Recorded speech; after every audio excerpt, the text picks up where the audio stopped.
Greetings, everyone, and welcome to the 18th International Conference on Artificial Intelligence and Law. My name is André Gualtieri. I am PhD in Philosophy of Law at Pontifical Catholic University in São Paulo. And I'm delighted to be the host of this panel. This is the fifth panel of the fourth day of the event, of the fourth day of ICAIL. And also, in name of ICAIL organization, I'd like to thank our platinum sponsors, JUS Brazil and Albert Einstein Israeli Hospital, our gold sponsors, Logarithm, Legal Code, and PJ Lawyers, and our silver sponsors, Urbano Vitalino Lawyers, Opsi Bloom Lawyers, and Oasis Open. Well, for our first presentation, we will have Mark Kress. And Mark is a PhD candidate from the Department of Political Science at Stanford, United States. And it's a pleasure to hear the work that Mark will present for us, which name is Context-Aware Legal Citation Recommendation Using Deep Learning. Mark, it's my pleasure to have you here. We are ready to hear you whenever you want. Thanks. I'm also joined here by Dan Ho, who is one of the co-PIs on the paper. Sorry, Dan. And Dan Ho also will. I think Dan will answer the questions. Am I right? Or present with you? My understanding is that we're going to re-stream the presentation from yesterday, and then both Dan and I will field questions at the end. Okay, so sorry. So Dan Ho will present the paper with Mark, and Dan is the William Benjamin Scott and Luna M. Scott Professor of Law, Professor of Political Science, Senior Fellow at the Stanford Institute for Economic Policy Research, Associate Director for the Stanford Institute for Human-Centered Artificial Intelligence, and Director of Regulation, Evaluation, and Governance Lab. So whenever you want, it's a pleasure to hear your presentation. Work with students at Carnegie Mellon, Zahan Charles, Mingqiu, and Hongyi, as well as a JD PhD student here at Stanford, Mark Kress. And we're really sort of excited to share this with you. The motivation for this work is the well-documented problems of mass adjudication. A less known fact about the US judicial system is that government agencies adjudicate far more cases than all the federal courts combined. Even a single agency like the Social Security Administration hears 500,000 cases annually. And that has led to really profound challenges in the administration of justice, where going back to close to 50 years to Jerry Mashaw's work, we know that the identity of who the administrative law judge is matters greatly, and in his view, even more than the facts of the case, such that award rates plotted here can range between close to 0% to 100%, depending on the assignment of the administrative law judge, leading some scholars to decry this as a form of disability roulette. This is what the file room of a recent mass adjudicatory agency in the American system, the Board of Veterans Appeals that we're going to study here, looked like as of a number of years ago. And so that came with really profound challenges, both in terms of the caseload, wait times for veterans, exceeding 5 years from the time a notice of disagreement, a notice of appeal was filed until resolution. And here from some data that James Ridgway, who used to be at the BVA, presented, the result of this kind of increased caseload was that staff attorneys had about 10 to 15 seconds per page of the record, and veterans law judges with larger staff reporting to them had about 45 to 60 minutes for review per written appeal. Such that in 2018, a survey revealed that 90% of the staff attorneys reported having inadequate time to review the record. And that is really the kind of motivation for the kind of work we're doing here. It seems to have, where we're going to look at these BVA decision texts, so all texts from 1998 to 2017, about 750,000 decisions, and we're going to focus on single issue cases, and we're going to bring in some metadata from the internal system, and also use the Harvard Case Law Access Project to combine and really figure out whether there are ways in which we can use advances in natural language processing to really help improve the accuracy and consistency of this process. For those of you who are wondering what VAICL stands for, it's the internal database that the Board of Veterans Appeals actually uses to move cases along. And it literally stands for the Veterans Appeals Control object locator system, because it's literally the system that was used to try to figure out which room a file was located in. And so we've got basic information about claims and diseases spanning the years 2009 to 2017, and close to 300 identifiers for veterans law judges. And the basic way we're going to try to tackle this is to really see whether we can develop methods for better citation and application of precedent during opinion drafting, given the quality and consistency challenges in mass adjudication. So the kind of hypothesis, whether we can predict, build an ML system that really recommends citations that are specific to a case context.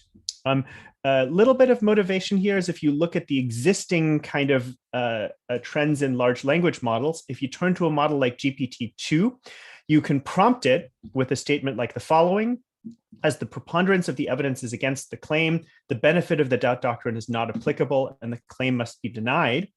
And GPT-2 actually returns what look like pretty sensible sets of citations here that might be seen to support this statement. It respects the order of authorities as spelled out in the Blue Book. These look like roughly properly formatted sort of citations. The only small problem is these are citations to cases that don't actually exist. So there are still major advances that have to be made here. The actual kind of target would be Gilbert versus Derwinski for this particular statement about the benefit of the doubt doctrine. Similarly, another kind of example here would be a statement about material evidence. Material evidence means evidence that by itself or when considered with previous evidence of record related to an unestablished fact necessary to substantiate the claim. The kind of typical citation would be to the Code of Federal Regulations. And with that motivation, I'll turn it over to Matthias to talk about our technical approach to really solve this challenge.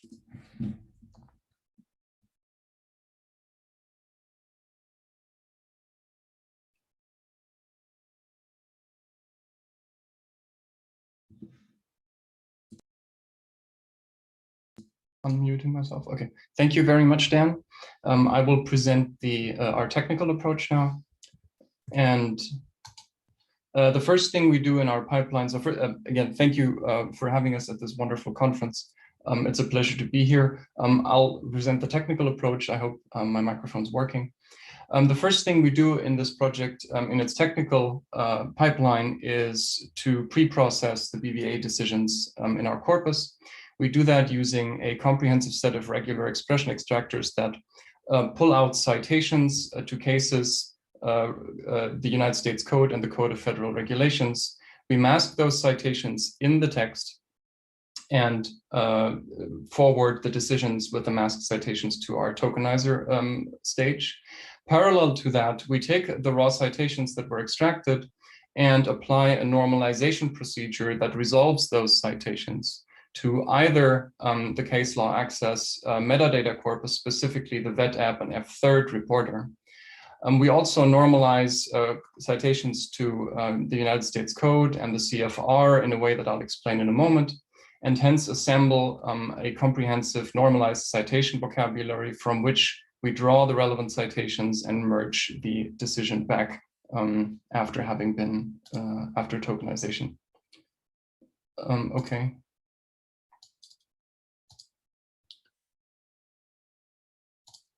Okay, I'm getting a message that the video doesn't work. So I see you now. Okay, we're seeing me. Okay, sorry. I'll just walk back to, thank you for the pointer. This is the graph I was supposed to be showing. So again, decisions come in, we extract citations, mask them, feed things into the tokenizer, in parallel, take the raw citations, apply our normalization procedure and remerge those citations. Thank you for raising my awareness to this issue. To illustrate the citation normalization, we take case citations which we identify by the reporter name, the volume, and the page number, and we use case law access metadata corpus to identify a unique ID that we can resolve this case to, and all versions of referring to, say, Dekmatich v. Brown, are then resolved to this lemma. Citations to the CFR and the United States Code are decomposed into the prefix and the tail, where the tail is then segmented into individual elements. And so a full citation string becomes a list of normalized atomic citations. And using this procedure, we're able to boil down the 97,000 unique citations in our training data to about 4,300. 4,000 of which are normalized according to this distribution. We get a total normalization coverage of about 98.5% of the 5 million instances in our training data, which we think is fairly good. So the formal definition of our task is then to take a tokenized context segment from our decision, which may include already some special tokens such as paragraph breaks or other citations, and to predict in a delimited forecast window, the index of the next citation in theirs, in this case here, 132. As Dan has mentioned, this could be considered a text generation task. However, as we've seen in the example before, it's hard to generate full citation strings. So we treat this as a classification task, which is the slightly easier task to make incremental progress with. Of course, citation recommendation is a well-studied problem. For general and scientific literature recommendations, predominant approaches are collaborative filtering, graph-based and context-based models. There's also some work being done in the legal AI sphere, specifically often in conjunction with legal citation networks. There's also proprietary systems such as case text parallel search or Thomson Reuters quick check, etc. I'll refer you to the paper for details, but I do want to acknowledge the basic collaborative filtering and context-based approaches because this is what we are using in our model. As a baseline, we use a collaborative filtering model. So instead of one receiving, being a user and receiving, say, movie recommendations on Netflix, you are opinions here get recommended citations. To do that, we treat a case opinion as a bag of citations, which allows us to compute distance measures to other cases.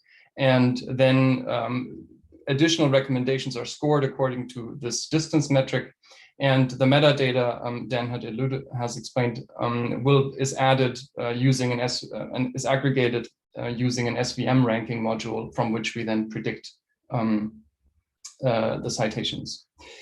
Our next model then adds textual context to it by representing the text preceding the citations as a bag of words in a TF-IDF vectorization, and we recommend citations by computing similarity from a query context to the contexts in the training data and the citations that follow them.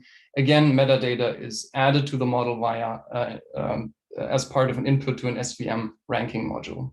Our first full-blown NLP model is a bi-LSTM, which reads the citation context back and forth and gets its encoding concatenated with the metadata and fed into a classification head, which then predicts into the vocabulary size. Similarly, we take a pre-trained English pre-trained Roberta model, which is a stacked transformer architecture, which encodes the context, concatenates the encoding with the case metadata again, and feeds it into a classification head, which projects into the vocabulary size. This brings us to our results. So we evaluate recall at 5, 1, 5, and 20. So the probability that our model predicts the correct citation in the top 1, top 5, and top 20 site recommendations. And our primary results are in the neural models are for context sizes of 256 and forecast sizes of 128 tokens. The first thing we see here is that our neural models, of course, unsurprisingly outperform our non-NLP models with recall at 1 in the mid-60s, recall at 5 in the lower 80s, and recall at 20 in the low 90s. We also observe that the Roberta model, despite being pre-trained, only does consistently perform better than the bi-LSTM model, but only by at most 1%, and usually within ±2 standard deviations across our 6 test folds. So pre-training, the limits of the benefits of pre-training are marginal here. What's also partially not shown here, and I would refer you to the paper for that, is that there is no, the benefit of metadata influences training, but there's no consistent benefit in adding it in the different architectures. This is an area where we intend to conduct research in the future. And again, the details of the results that we observed are in the paper. If we take our best performing Roberta model and we run it over time, we observe that the model performs equally for case regulation, equally well for case regulation and statute citations, and also fairly stable across time, with this little oscillation down here, we conjecture being due to a change in veterans law. We also observe the decline of the model performance as the distance to the citation in the forecast window increases. This decline is, of course, more sharp for recall at 1 than it is for recall at 5 and recall at 20. Still, so we do see some evidence here that the model is probably engaging in a fair amount of memorization of textual context, specifically for verbal and verbatim quotations of the sources before the occurrence of the actual citation. Still, the fairly gradual decline of recall at 5, which is sort of we consider the most representative use case scenario, suggests to us that the model does learn some amount of long distance patterns, and that it's a promising approach, technical approach, to treat citation recommendation, at least in part, as a classification problem and benefit from supervision signal, rather than treating it just as a pure encoding similarity retrieval model, a retrieval approach. Finally, we did an ablation experiment, and Mark Krass produced this graph here. First, please look at the right half here, where we compare models that predict 64 tokens into the future and models that predict 128 tokens into the future. So the upper quadrant is easy and the lower quadrant is hard. And we can see that if we give the model more context, larger context as we move to the right, the increased slope here shows us that the model performs better the more context we give it. And for the easier task up here, the more flat slope here shows us that for predicting 64 tokens ahead, giving the system more context doesn't help as much.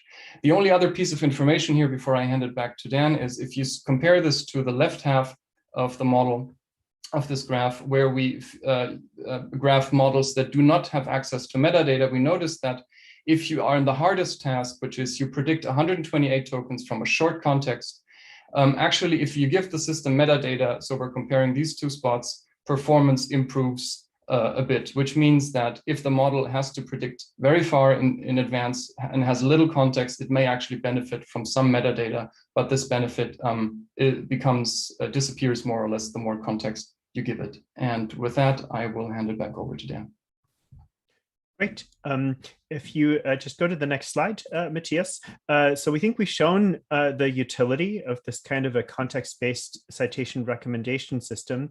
And it's particularly notable that in the kind of more sophisticated models, the benefits to adding metadata were really kind of marginal.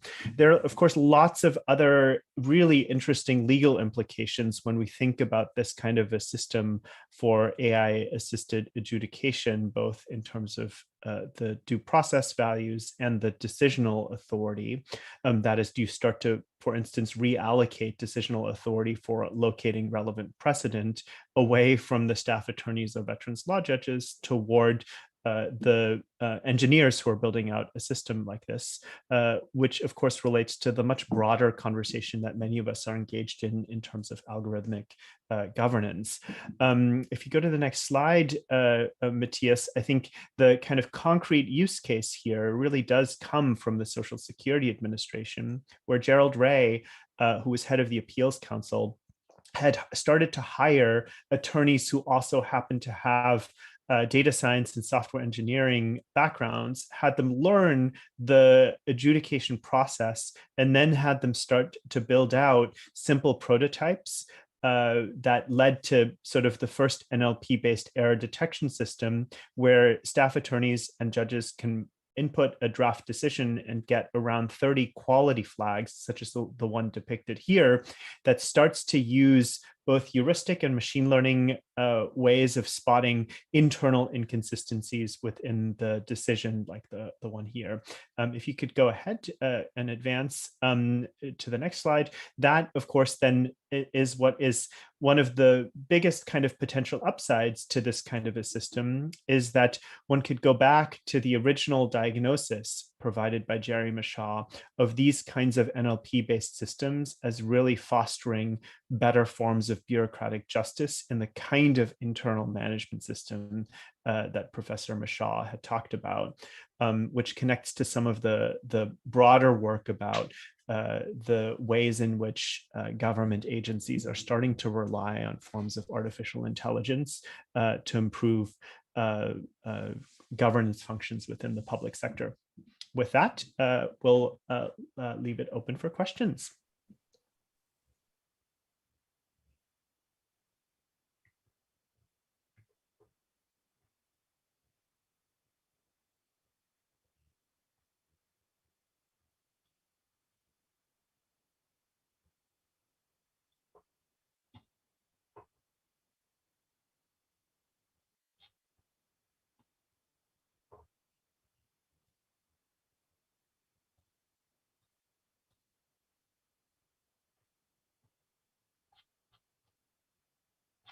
Okay, we can go now to questions and answers. We have a question for yesterday presentation, and this question, let me find the question here. But the question is, you are mentioning a change in the law as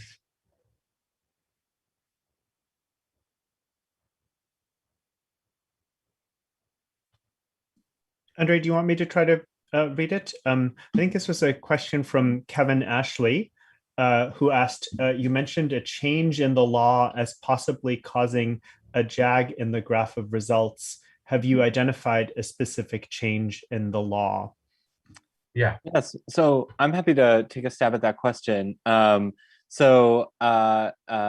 We did sort of identify two major sort of spikes in the accuracy of, or in the sort of recall rates or performance in our model.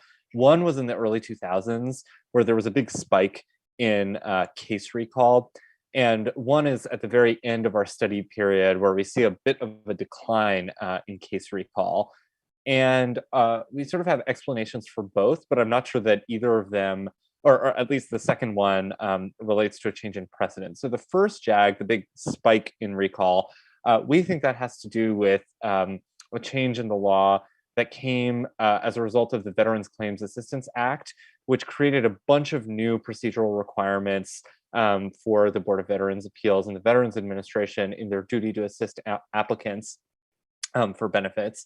And over the subsequent years, there were a bunch of decisions interpreting the agency's responsibilities under that act. So in particular, there was this one case in 2002 called Quartuccio versus Principi, which changed the standard for how the VA had to notify claimants of the agency's position on their case. And when those decisions came out, it was basically found that all of the letters the VA had sent out were defective at the same time. So there was this process by which a whole bunch of decisions were basically issued at the exact same time and for the exact same reason, which is that they shared the same procedural defect under this new decision, Quartuccio versus Principi. And so that explains sort of the spike in recall, because you had a bunch of sort of form decisions that were all saying the same thing. So those were easier to predict. And then the decline in recall at the end of the series, we think that just has to do with the sort of cold start issue, which is that newer cases are cited fewer times. And so they're a little bit harder to predict. So hopefully that answers the question.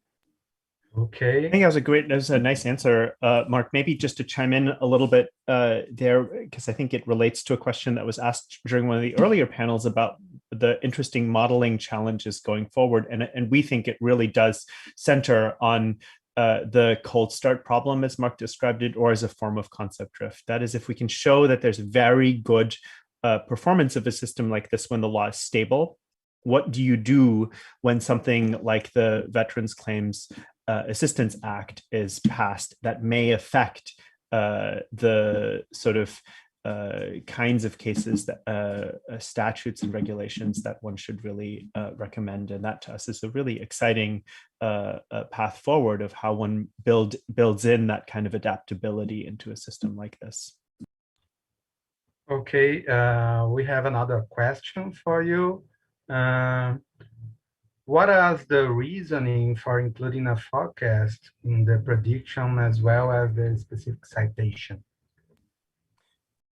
I'm happy to take a stab at that one. I think it's a good question. So people may remember the part in the presentation where we kind of give the example data instance where there is context, and then there's a forecast window which will include the citation. And I think this question is asking, why not kind of, in a sense, simplify the task and take the context all the way up until the citation token and only do the prediction of the kind of next token. And I think the reasons here really, I think, are twofold. The first is that as a practical matter, what we're envisioning is a system that can really help with this broad challenge of mass adjudication, where staff attorneys or veterans law judges have to process a huge volume of cases and need real-time feedback that can help them in the writing process.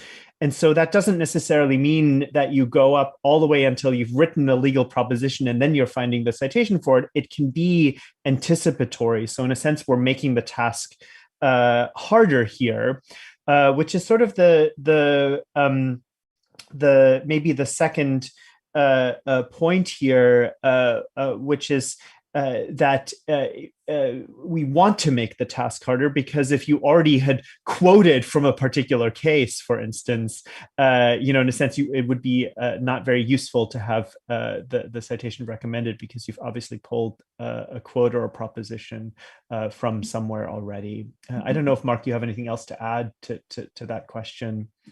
No, I think that's exactly right. I mean, I think the tricky thing here, this is, from earlier comments on this paper, people have pointed this out, is by the time you get right up until the citation, frequently you will already know what the right case is, because you couldn't have written the last sentence unless you did. And so forecasting farther out is really, as Dan said, about sort of improving the use case for this technology for people who are actually exploring the right legal standard that they should be using, rather than just sort of citing for a proposition that's already correct. It's to us also probably one of the really exciting future tasks, which is to not just provide citation recommendation, but to ideally also provide contextualization of that citation. So for instance, if we thought about this as a language generation task, could one predict the kind of parenthetical statement that would show the relevance of a case citation to the particular case at hand? That's another really exciting direction to go in, I think, with generative models. Okay, so I think this was the last question, and thanks to Mark and thanks to Professor Dan Ho. And it was an excellent explanation, and it was a pleasure to hear you. And I think we can go to our second paper now. We will play a video of this second presentation that will be Explainable Artificial Intelligence Lawyer's Perspective by Lucas Gorski. Lucas is a PhD in University of Warsaw. He works in interdisciplinary Center for Mathematical and Computational Modeling. And after the video that we will play with Lucas' speech, we also open for questions. And let me begin. Explainability has always been at the heart of artificial intelligence and law curriculum. The growing popularity of deep learning methods makes inquiry into deep learning explainability even more important. Moreover, it is of value not only in artificial intelligence and law, but also in general artificial intelligence research. In this work, we aim to quantify and test the usefulness of different explainability methods when applied to the area of legal text classification. Those methods were evaluated using the opinions coming from the legal professionals. This work was performed by Shashi Ramakris from Free University Berlin, as well as by me, and I am currently employed at the Interdisciplinary Center for Mathematical and Computational Modeling at the University of Warsaw. This talk will be structured as follows. Firstly, I will start the presentation by stating the research question, and I will also refer to our previous work to fully present the motivation before the research undertaken here. Secondly, I will talk about the computer system we have designed and implemented for our experimental explanation generation. The discussion of systems architecture will be supplemented by the review of dataset that was used. Finally, I will describe the results of the pilot study that we conducted based on the explanations generated by our system. So to begin, when the motivation is concerned, it should be noted that this work is a significant extension of our previous paper presented at the ICAIL workshop during the previous jurys conference, with extended version accepted into ICAIL proceedings.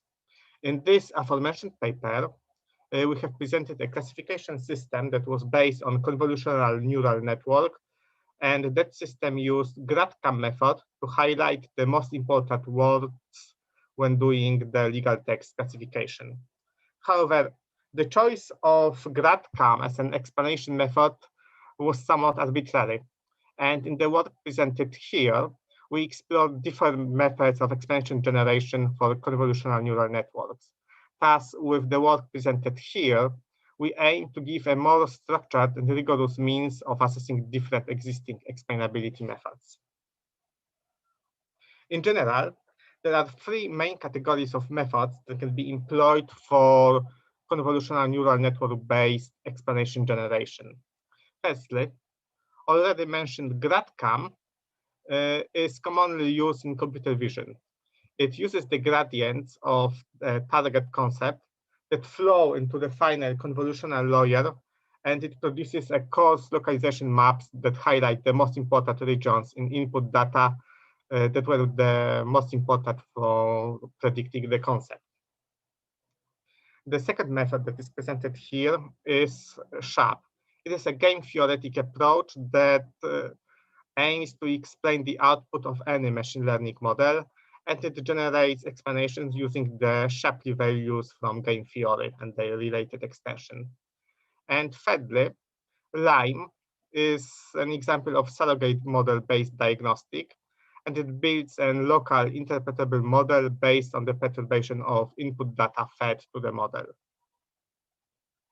Thus, to sum up, in our research, we wanted to uncover what lawyers think of explainable artificial intelligence systems and of the methods that can be used in those systems. The tag cloud presented on this slide comes from the survey we have circulated among legal professionals, where we asked them about their views on what features they would desire from explainable artificial intelligence-based system. Generally, they talked mainly about tools that will take the burden of manual work away from the lawyer. Many people mentioned a transparent decision process, but as will be shown later in my talk, the conceptualization of transparency varied in the opinions given by various respondents. Another thing that may be noted is that when we ask about explainable artificial intelligence, many respondents were talking about the general artificial intelligence system. Thus, they were viewing those two terms as, in a way, synonymous. And in conclusion, we may say that explainability for a lawyer is a crucial feature of the system, and it is indispensable in their mind. And it is a necessary element of any artificial intelligence-based system for law that can be used by the lawyers. Moving on to the methodology, we have built a modular system. In its heart, it has a convolutional neural network, like here. The implementation of the networks that we have used was sourced from an external authors and used with their permission. We have used the system developed by Hebin Shin, which was based on theoretical insights from Yoon Kim. Our core contributions to the system is the extension of the embedding module to support various embeddings, like what2vec or BERT. Secondly, we have introduced artificial intelligence and law-based datasets to the system. And thirdly, we have added pre-processing tools as well as a metric comparison module.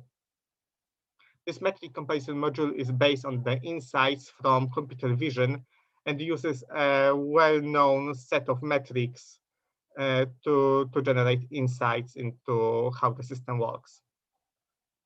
In the experiments that we present here, the convolutional network was trained on the PTSD dataset. For testing purposes, we allow a user to choose a variety of embeddings. However, in this research, we have settled down on using distribute-based embeddings. Though other versions of the systems I have already said allow to choose another set of embeddings.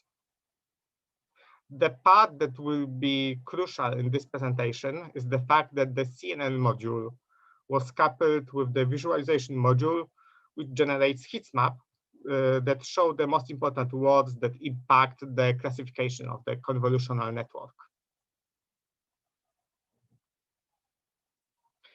For this paper, we have explored how can the visualization module be extended to accommodate different kinds of explanation generation methods. In addition to GradCam, which came out of the box in the CNN implementation that we have sourced, we have coded a SHAP and LIME explanation generation module. In the remainder of this presentation, we will focus on those additions and how they were assessed by the evaluation group that consisted of professional lawyers. As for the dataset used, as already mentioned, we have settled down on using the well-known PTSD dataset. It is a collection of 50 judgments coming from the US Board of Veteran Appeals. Each sentence of those judgments was annotated by human annotators according to the rhetorical role that those sentences play in the judgments. There were 6 rows distinguished, and the exemplary sentences are shown at the bottom of the slide. Our convolutional network was trained on this set, and we achieved relatively good accuracy of about 83%. Though we really did not focus on the efficiency of the classification task, as our main aim was user-based evaluation. Nevertheless, we conclude that those results in terms of accuracy are already satisfactory, and we believe that they can be improved down the line when more work is put in this area. The most important part for this presentation was the fact that the network was used to generate explanations in the form of heat maps, as presented here on the slide. Each explanation method generated a distinctive set of heat maps. We have chosen 6 sentences from the PTSD test set that were correctly classified by the network, and explanations were generated for each of those sentence types. Like 3 explanations were generated, each for GradCam, SHAP, and LIME. To assess the usefulness of those explanations, we have prepared a survey which was circulated among legal professionals. They were instructed that the computer mark the parts of the sentences which were the most decisive for making a decision regarding the classification. The lawyers were then subsequently asked to grade each of the explanations on a scale 0 to 10, with 0 being worst and 10 being the best. The slide that is presented now presents an overview of the results for a sample sentence. Next to the sentences heat map, we present the average user score as well as the resulting, and we have also assessed the explanations in terms of the metric that comes from a computer vision. In the paper, we give a set of 2 metrics. Here, for this slide, we show the metric which in full is called fraction of elements of relative threshold, and this metric represents what portion of input data was taken into account by the CNN. It can be clearly seen that SHAP highlighted the whole sentence, while GradCam was the most selective method. So there were differences in our respondents' assessment of various methods. Statistical analysis shows that those differences were not statistically important. Therefore, it can be said that all the methods were assessed by our respondents similarly. And when deciding what method to use in a computer system, other factors should be taken into account. For example, from a software engineering point of view, it should be noted that implementation of certain method is dependent not only on user's voice, but also on technical feasibility. GradCam is a method that, to the best of our knowledge, works only with convolutional networks. LIME is a method that is dependent on a number of hyperparameter values, and there are papers that suggest that it can be tweaked to the point of showing anything that the programmer wants. As well as the technical merit is concerned, we have used open source libraries for implementation of different methods and have found that the quality of implementation is varying. Thus, this may also be a factor that can be taken into account. And finally, let me make some additional remarks. Let's return to the example that was shown on the previous slide. Here, it can be spotted the results between different explainable artificial intelligence methods vary widely. For example, when I have seen the results coming from SHAP, my first comment was that it has gone ballistic. Yet, there was a disagreement between the respondents, and 8 of them said that the results for the citation sentence given by the SHAP were the best, while 9 experts have graded it as the worst. Thus, there seemed to be an implicit disagreement between different respondents as what exactly is the best explanation.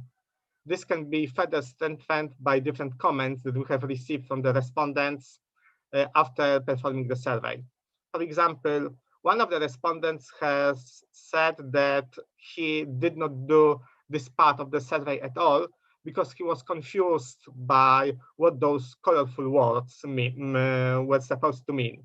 On the other hand, the other expert has said that it made him question how he thinks as a lawyer because well, this classification task is something that he would do intuitively. He had implicit mental model of the task, and our survey made him question how that implicit mental model really works.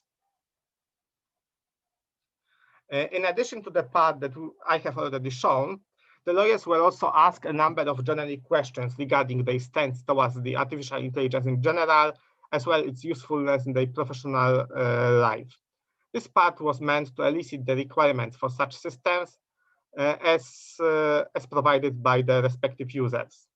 The prospective users, the legal experts, were asked generic questions regarding artificial intelligence and explainable artificial intelligence, and we have also allowed them to freely write what they expect from AI-based systems in terms of justification. As far as the results go, we have in general found the lawyers to be enthusiastic towards the use of artificial intelligence in law. The tech cloud, which was already presented in one of the previous slides, showed the phrases that occurred in the answer most often. Artificial intelligence and law curriculum seems to have penetrated the ranks of the lawyers, as 90% of the respondents see them as useful. Remaining 10% had no opinion, and they were not negative towards the AI-based system. 62% of the respondents have acknowledged that they were already acquainted with the term explainable artificial intelligence. And 52% of the respondents believe that one has to understand the inner workings of the explainable system to receive meaningful explanation, which suggests that understandable explanation that do not that allow one to understand the system's decision without knowing its inner workings is something that needs to be worked on. This concludes my presentation. We consider that the work presented here can be a basis for deeper studies. We had 21 respondents, and obviously future work should include a larger user base. Explanations can be tested using different datasets and other visualization methods, and a more in-depth studies of lawyers' conceptualization of explanation should also be conducted. Most importantly, we think that means of introducing domain knowledge to the explanation should also be explored. Thank you for your attention.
United States, for example, when we had the Compass case in the Wisconsin state, where judges were using this AI app to give sentences to people there.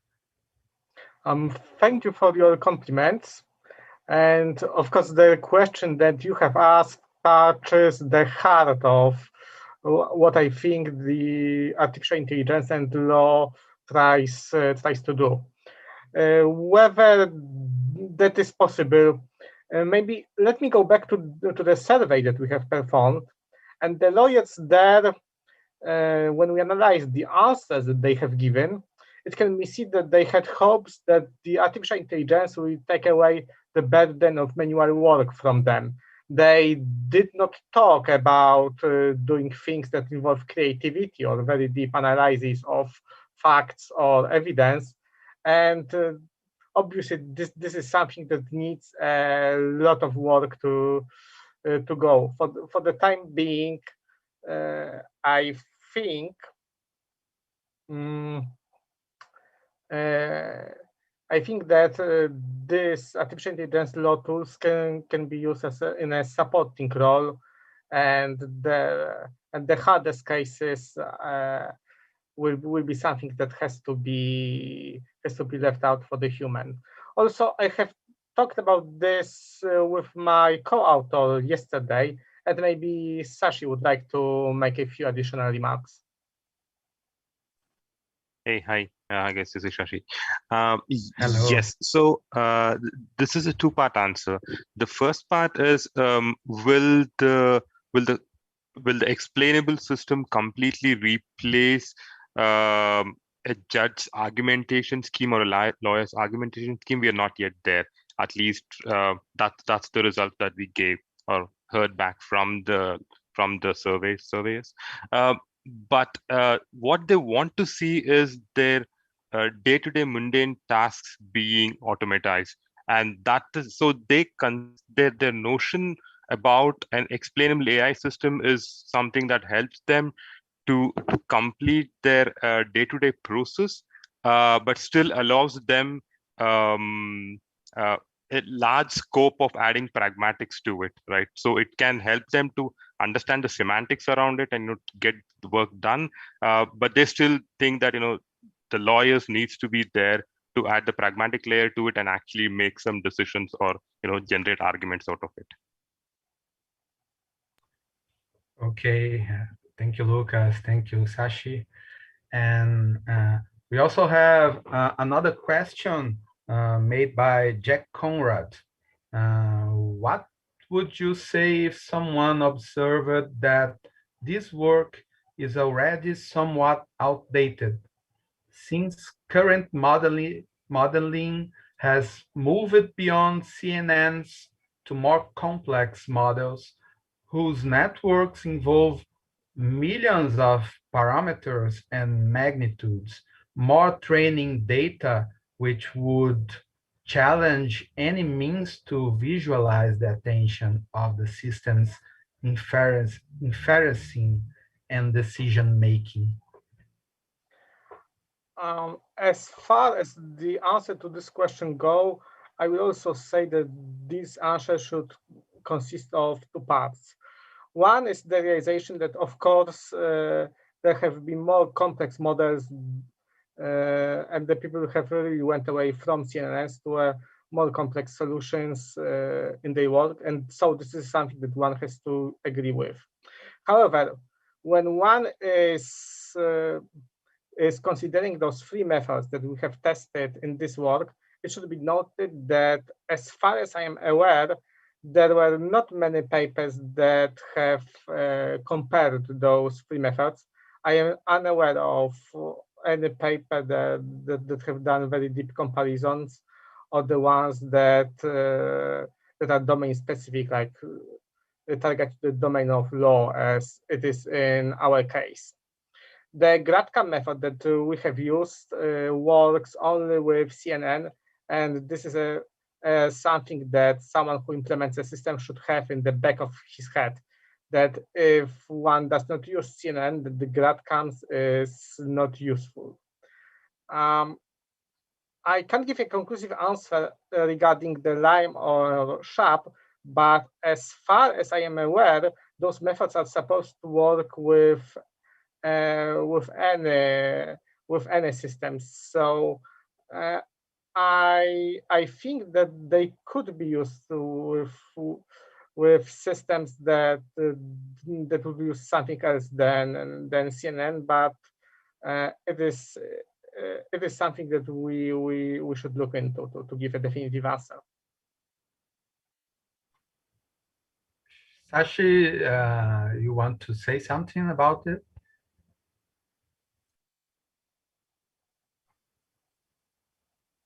Hey, sorry, I was on mute. Yes, a little bit.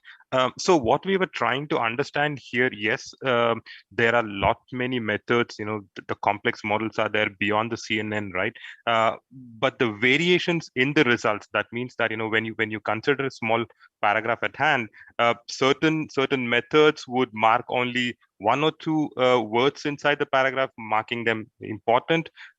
Some methods would mark the entire paragraph, that means important. So when you're looking at the complete spectrum, that is when you're trying to understand what is the perspective of a lawyer who's viewing it. Does it think that the entire paragraph is I mean, we're talking about the mental model of a lawyer. Does it think the entire paragraph is important when you actually talk about an explanation? Or do you think only few words are important? So this was also a very important aspect that we tried in. Like Jack said, right? I mean, we still have to again figure out what are the other newer models that could be incorporated, and the same experiments can be run again on those models also. Okay. I think we are out of questions, and thanks Lucas, thanks Shashi for your insightful presentation, and we can I think we can now go to our third presentation of this panel. We have now two short papers, and the first of them will be presented by Professor Henry Pracken. Professor Pracken is a senior lecturer in the Intelligent Systems Group of the Computer Science Department at Utrecht University, and professor in legal informatics and legal argumentation at the law faculty of the University of Groningen, both in Netherlands. We also have Professor Bracken's co-author, Floris Bex, that I think will answer the questions after Professor Bracken's presentation. Professor Floris Bex work at the Department of Information and Computing Science of Utrecht University and the Tilburg Institute for Law, Technology and Society of Tilburg University, both in Netherlands also. So, Professor Pracken, it's a pleasure to hear you, and whenever you want, you can begin your presentation.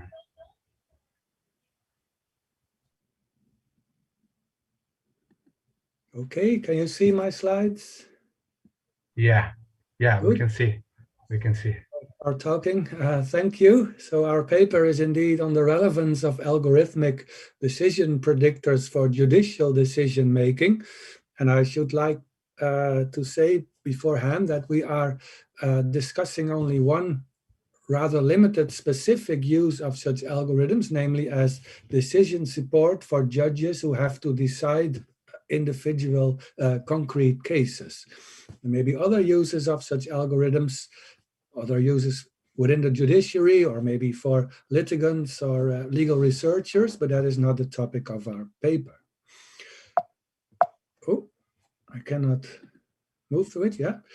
Now, I would like to start with an anecdote. Some 2 years ago, I had to give a talk at a seminar in Utrecht, and another speaker was a Dutch judge. And afterwards, she told me that she expected that soon judges would have to use such predictive algorithms. And then if they deviate in a specific case from a prediction, they would have to explain in their verdict why they deviate from the algorithmic decision prediction. And if they deviate too often in too many cases, they would have a problem. For instance, the president of their court would call them into his or her room. And the underlying idea of constraining judges in this way would be that this would improve the predictability and consistency of judicial decision making. But our question is constraining judges in this way really a good idea? Is this really desirable? And very briefly, our answer will be no, it isn't. And to see this, we should first say a bit more about the assumptions that seem to underlie this way of thinking and this way of wanting to constrain judges. And one idea seems to be that a decision predicted by a good algorithm, good in the sense that it performed well in the test phase, on the test set, would somehow be the normal case decision of the case. That is the decision that any arbitrary competent judge, when assigned to the same case, would probably take. And we take that probability, we call that in our paper the decision probability, so which is a probability that the predicted decision will indeed, in this case that is now to be decided, be taken. And then it seems rational to require that the judge can only deviate from the prediction if he or she can point at special circumstances in the case at hand. If she cannot do that, then the judge should go along with the normal decision. But our claim is that a prediction of an algorithm, a decision prediction, combined with the usual performance metrics, do not imply such a decision probability for this specific case. A prediction does not tell the judge what their colleagues would likely decide in the same case. And that is the main claim of our paper. Now, we'll explain this in a bit more detail. There are, of course, several quantitative performance criteria that are often used in machine learning and also in AI and law. For instance, accuracy, precision, recall, combinations of that like F1. On this slide, we consider, just for ease of explanation, precision, but our argument is essentially the same for other of the usual performance criteria. Now, suppose an algorithm in a new case predicts that the plaintiff in that case will win, and that in the test phase, 85% of the predictions of this algorithm were correct, or they came true. Now, as is well known in the literature, good performance in the past on test cases does not automatically imply also good performance in the future on other cases that arise. For instance, the training and test cases may not be representative of the domain. Some of, or even many of the decisions may be legally incorrect, or at least legally dubious. They may be outdated because judges have changed their practice, the way of deciding, or more technical issue, the learned model may be overfitted to the particulars of the data in the training set. But let us, just for the sake of argument, assume that these problems do not arise. This is a big assumption, which will often not be satisfied. But anyway, our main argument is about cases where these other problems do not arise. And can we then say of this algorithm and this prediction that indeed the probability that plaintiff will win is 85%? And our answer is no, we cannot say that. And I will explain that with an analogy with a well-known example from textbooks in statistics and probability theory. Someone fills an urn with 85 red balls and 15 blue balls, and then we take a ball from the top and ask what is the probability that the ball is red. I think many, if not all of you, will say that's 85%. And I think that's a rational answer in this case. But suppose now that the guy who filled the urn tells you, well, I first put all red balls and then all the blue balls in the urn and I didn't stir. And then you should ask, what is then the probability that the ball that you took from the top is red? I think many of you will now say, well, this probability is much lower than 85%, maybe even lower than 15%, because you now have extra information that is also relevant. Now, to make the analogy, replace the red balls with the case that the prediction of the algorithm was correct, and the blue balls with cases where the prediction was incorrect, 85% and 15%. And what we have here is what philosophers call the problem of the reference class. And this is the problem that the step from frequency information about classes of events or individuals to an individual probability about the specific event or individual, this step is not automatic. There is a logical gap between the two. And in fact, philosophers have explained that applying a frequency statistical probability to an individual case in fact expresses a relevance judgment. It says that the only things that are relevant to the case at hand are what is stated in the frequency. So in the urn example, the only thing that is relevant would be relevant with the 85% frequency would be how many red and blue balls are there in the urn. And in our case, judicial decision-making, the only thing that would be relevant is actually what is in the confusion matrix, so information about how many predictions came true and similar information. But just as in the urn example, this relevance judges, well, actually, there is more relevant information than the guy, how the balls got into the urn. In a legal case, there is, of course, actually always more information because the judge always knows all the facts of the case. So the frequency that you could say is based on the numerical performance information is simply not applicable anymore to the case. It doesn't tell what an arbitrary judge in the same case would probably decide. So that is the core of our argument in the paper. Now, what does that mean for practice? We recommend, and I should say I'm a little bit more strict here than Flores, who is a bit more moderate, but anyway, we think that judges should only consult algorithmic decision predictors that can explain their prediction in legal terms by giving a legal argument. And then, this is my bit, they should only look at the explanation. They should not consider the numerical performance information, because doing so can be misleading because, again, it doesn't tell the judge what an arbitrary judge in the case would probably decide. It doesn't tell that this is the normal decision that the judge should take, and that the judge can only deviate if he or she can find special circumstances in the case. So going back to the Dutch judge, this idea of constraining the judge in this way by algorithmic decision prediction is not a good idea. It will not promote the predictability and consistency of legal decision-making in desirable ways. So my last slide.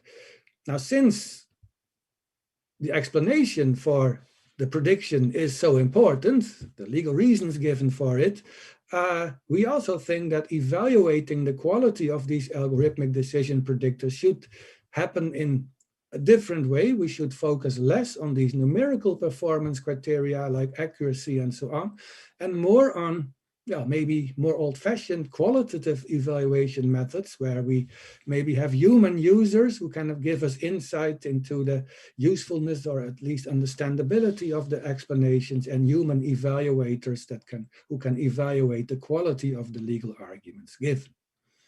Okay, that was it. I thank you for your attention. Thanks, Professor Henry. We have one question already, but I'd like also to make a question from myself. You just said that judges should only accept algorithm recommendations if the algorithm could justify its recommendation by legal reasoning, legal arguments. For this to happen properly, we should allow only the use of open source algorithms, because if we use algorithms made by companies, like in United States, for example, we have a problem for to know the criteria that algorithm use to make the recommendation. What do you think about that? Well, that is another important issue, of course, with the practical use of such algorithms, but that was not the topic of our paper, actually. So I'm not sure if I can say much about that now. By the way, I should say we don't claim that judges should always accept the predictions when they are accompanied by a legal argument. You should look more at such algorithms as, well, giving peer advice. So it's such as in the same way as we, maybe judges, ask their colleague judges, what do you think of this case? And then they can discuss it with each other, but the deciding judge always has to consider the value of the advice of his or her colleague on its own merits. So we don't even claim that this kind of predictive algorithm that can explain its predictions should by default be followed by judges. It's more a kind of useful information source to consult, but in the end the judge should perform their own thinking about the case. The other topic would be a topic of a new paper, I think. Okay, thanks, Professor. And we have other questions also. The first one from Michael, I think.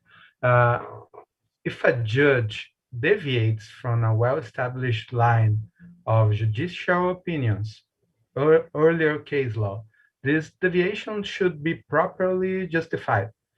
Of course, algorithmic prediction is something else than a well-established line of earlier case law. However, let us assume that the algorithm prediction is adequately explained via some argumentation system, and this argumentation is sound. In such situation, shouldn't we expect the judge to justify the deviation from the explanation representing prediction? Well, the key issue here, of course, is how do we know that the argumentation of the system is sound?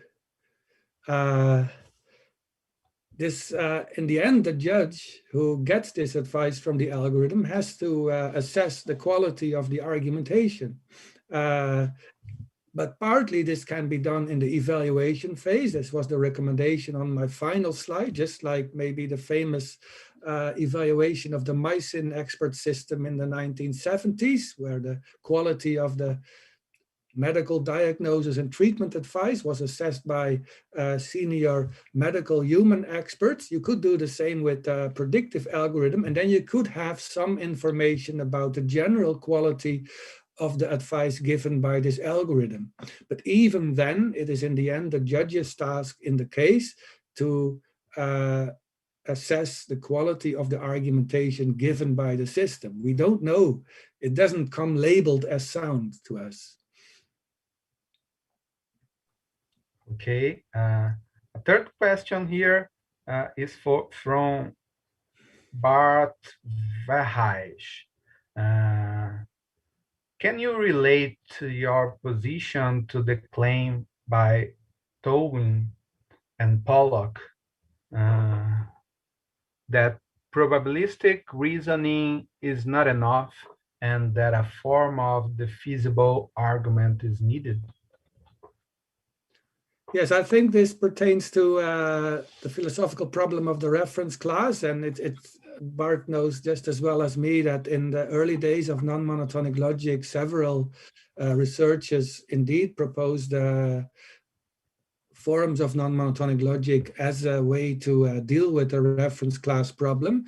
For instance, Ron Louis, who some of us still know, said this was in the end an application of the specificity principle in comparing and choosing between conflicting arguments based on conflicting statistical generalizations. So yes, this is my answer to Bart. Okay. We have also a question by Elton McCarty. Your argument from the earned knowledge is that the judge always know more about the case than the simple numerical prediction. But if the issue is whether a judge should explain a deviation from the numerical prediction, wouldn't it be consistent with your argument to expect the judge to explain what is about the case that is distinctive? Being he says that he's been a devil's advocate here. No, it's a very interesting question. I hope I understand it correctly. I mean, I think, as I understand the word distinctive, but I'm not a native English speaker, this is what judges always have to do. They always have to say what are the essential grounds and essential facts in the case that supports their decision. That is what my answer is. I mean, the judge simply has to consider all the facts of the case and then give the justification for their decision. There is no sense of comparing this, I think, meaningful sense in which the judge can do that with comparing it with the algorithm's prediction, maybe with the algorithm's argument, but that is that could be done, that the judge at some point gets the obligation to say something about the argument given by a good algorithmic decision predictor. Do I see it correctly that my co-author is now asking a question to me? I think he is making a comment. Okay. His comment is, I guess, that even if I think he's making a comment, not a question.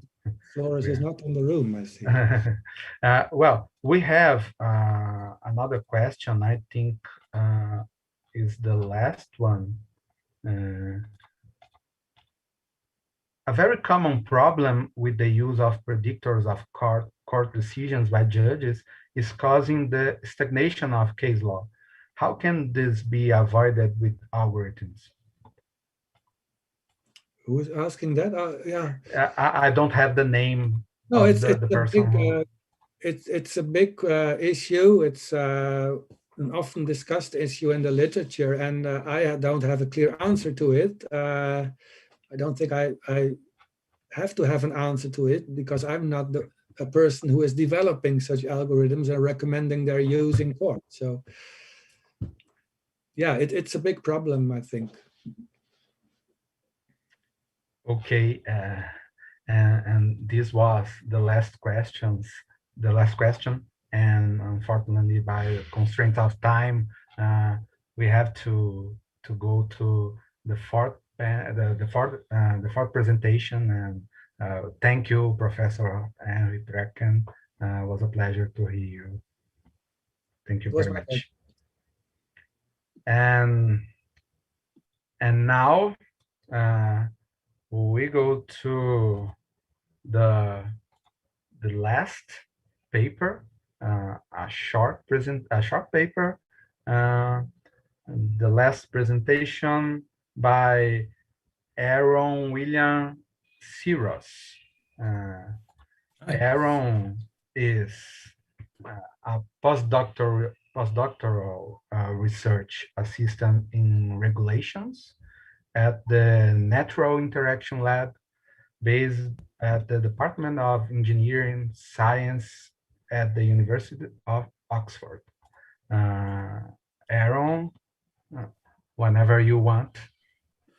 Whenever I want. Let's share this screen. Are we seeing slides? Yeah. Yeah. Okay. Great. Hi. Yeah. Maren Soros.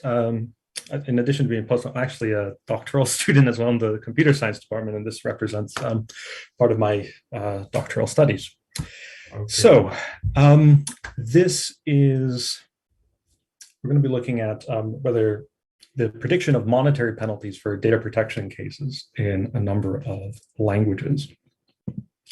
So the motivating question is, well, is machine learning able to provide something more effective for data protection regulation? And for those who may not know about maybe the intricacies of data protection regulation, I have a very brief primer on what happens.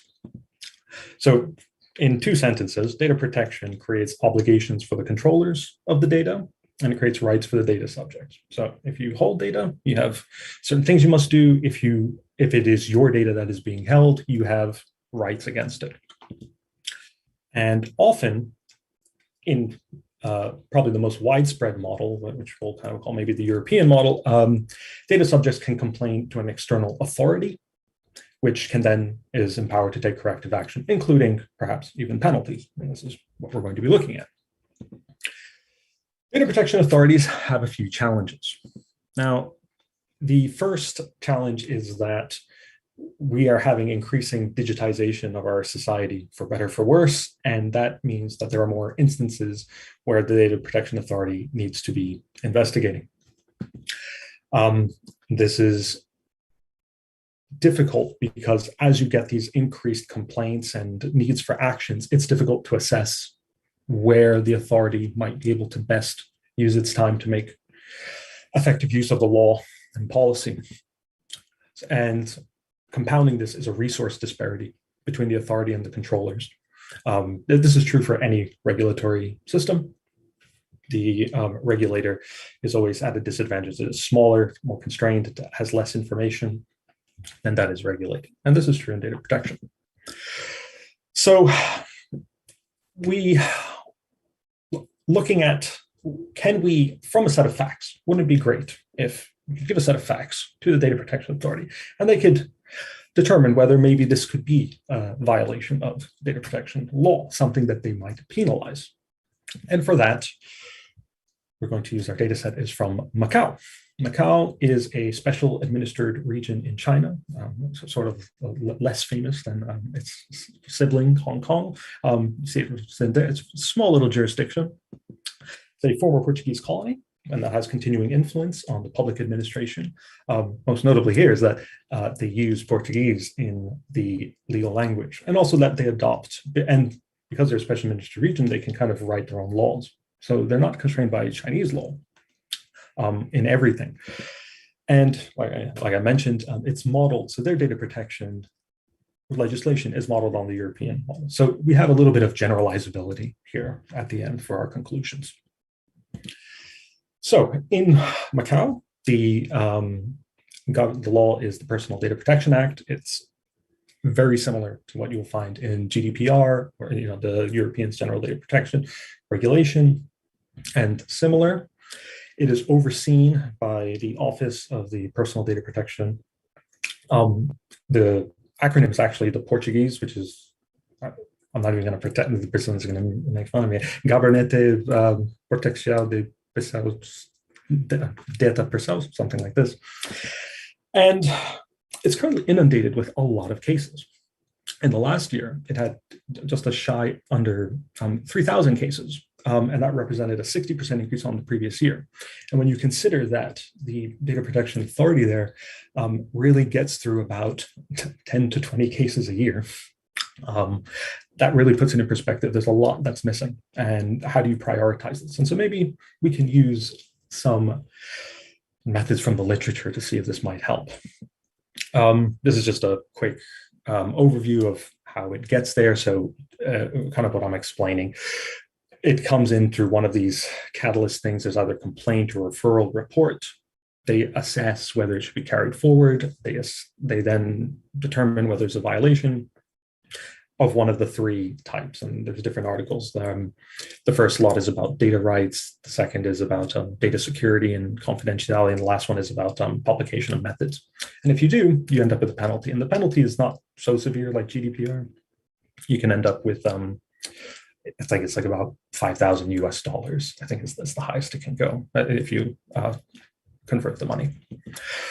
So what do we do? Let's get into some of the experiment.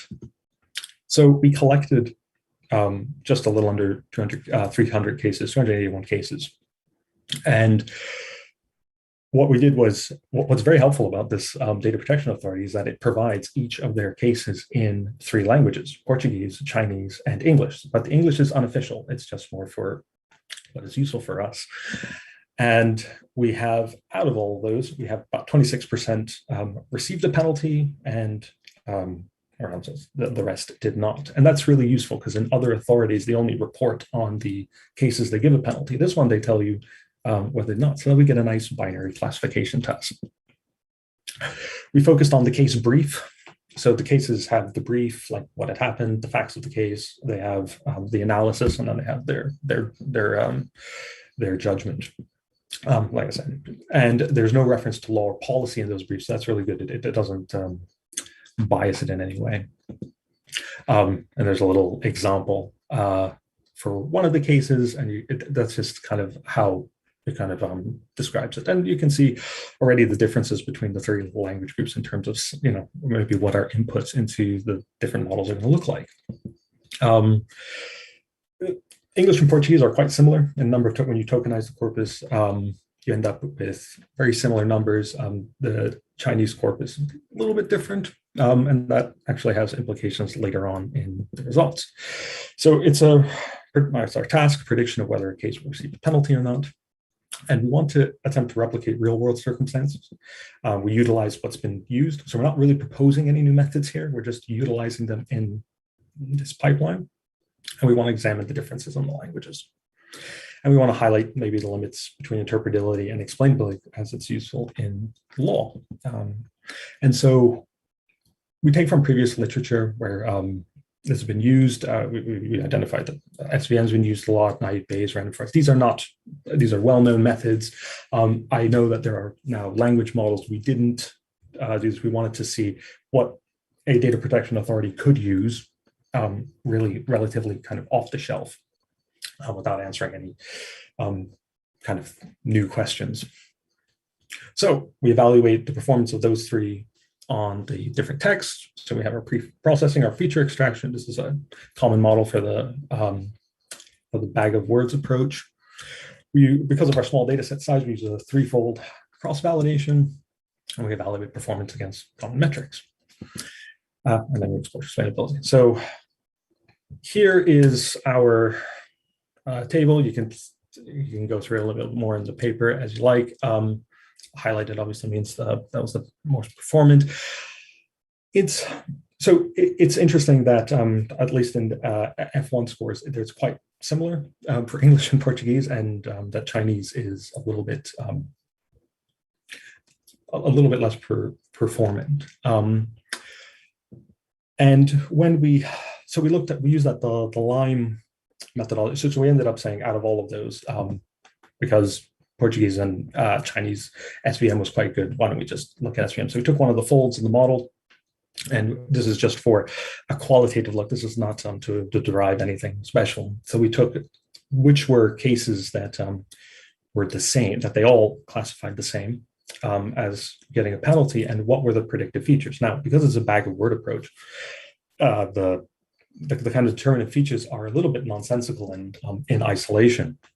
So it's interesting. So this case was about a photograph being used and published on a website, and somebody wanted it taken down. A company had been using it for promotion, and they got a penalty. So interesting, in Portuguese and English, photo is one of the biggest ones, but in Chinese, it's not. It's actually the first thing that's kind of positively putting to it is the term "taosao," which means to complain. And then the one after it is really an anonymization of the, it's E or Y in Cantonese, which means kind of an anonymization. So we don't really have a lot of great reasons why we have a determination this way or the other. And if you look at some of the other features that contributed, they're a little bit different in Portuguese and English as well. And they're completely different in the Chinese. The translations don't all match up. So when you have a multilingual jurisdiction, what would you use, particularly if you have two working languages, and whether or not this is useful for interpretability. So could you use these methods in data protection regulation? Well, actually, the previous discussion was kind of useful for it because, yeah, you may want to deviate from you are training on past decisions, but there may be factors that you will use that are different. There might be something that's that will qualitatively be different, and we would also argue that probably you might want to do this for case prioritization, but not necessarily for fully automated, full whack, putting through judgments, because you're not going to get sensible answers. And how can you appeal on the determination? You couldn't, because you're not going to get something that's meaningful in terms of an explanation. And some of the further questions that we had for our that was left a little bit open, but we discussed it a little bit more in paper. So what happens when regulatory priorities change? So your training data is one way, but your priorities may change as a regulator. You may want to focus on different aspects of the law, but your previous cases are decided in a certain way. Therefore, your system will now be less effective, and it already has pretty questionable performance already. And does a description of the factors amount to an explanation, and one that can be used in an appeal or to argue against? And in the bag of words model, no. We'd be interested in using other like language models and BERT and their derivatives, start looking at things like that to probably derive some more semantic, capturing more semantic meaning. So that's it. I think I'll draw it there. And like I said, you can look at the paper, you can email me some questions or complaints or whatever you like. Yeah, thank you very much. Okay, thank you, Aaron. You stick to the time as a Britain used to do. Well, we have a question for you. I don't have the name of the person who made it. It's okay. Quiz me. But the question is, you mentioned in the article that the study is experimental and limited because of the data used. Are these data public? Can you increase your database to bring new results about your work? So the data were scraped from the website of the authority. The plan, if I haven't gotten around to making this data set public and the other one, I ought to. And if you were to increase it, you'd have to just pull the data from the website again. They don't provide it as a matter of course. So there's a little bit of faffing about with like web scraping and pulling that data out of there. I hope that answers the question for our anonymous friend. Just to clarify for me, to clarify the data protection system in China, there's a thing that I didn't understand. Macau has an independent authority, independent from the rest of China, right? Yes. So it runs its own domestic affairs, if you like. It's very similar. They have a constitution that runs so they have their own data protection act, which is different from Chinese legislation, and it is adjudicated upon by the courts in Macau, not in Chinese courts. Oh, interesting. Okay, and and I see that you study data protection regulation Yeah. also. Yeah, and I'd like to know if you have an opinion about if legislations like GDPR can somehow delay the development of business, of AI business, of the development of technological innovations. What's your opinion about this? So actually, it's an interesting question, because in this, would even the data protection laws even come into it? And I'd argue probably not, because you're not processing really any personal data, personally identifiable data, unless if you're not naming anyone. And they often anonymize the cases in these. So, you know, in this case, well, you could use it, and because a lot of data protection, when they're talking about AI, it's like, well, you can't use the personal data, but these are not personal data. These are now previous data, but you're still having the same problems because it's going to produce a legal effect for you.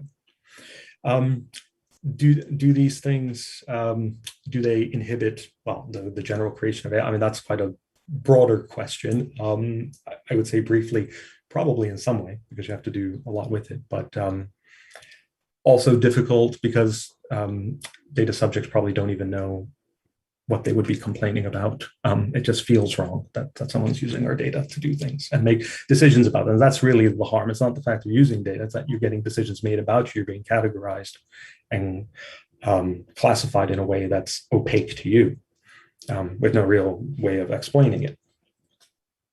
Okay. Well, I think we don't have questions anymore. That's okay. So thank you very much, Aaron. It was a pleasure to hear you, and thanks all the panelists of this fifth panel. And if you want to go for a networking moment, we will have a break now for 30 minutes. So those who want to meet the other participants and exchange experiences can access the Gather Town platform for a networking moment. The link is at the OpenFi platform. So thank you very much. It was a pleasure.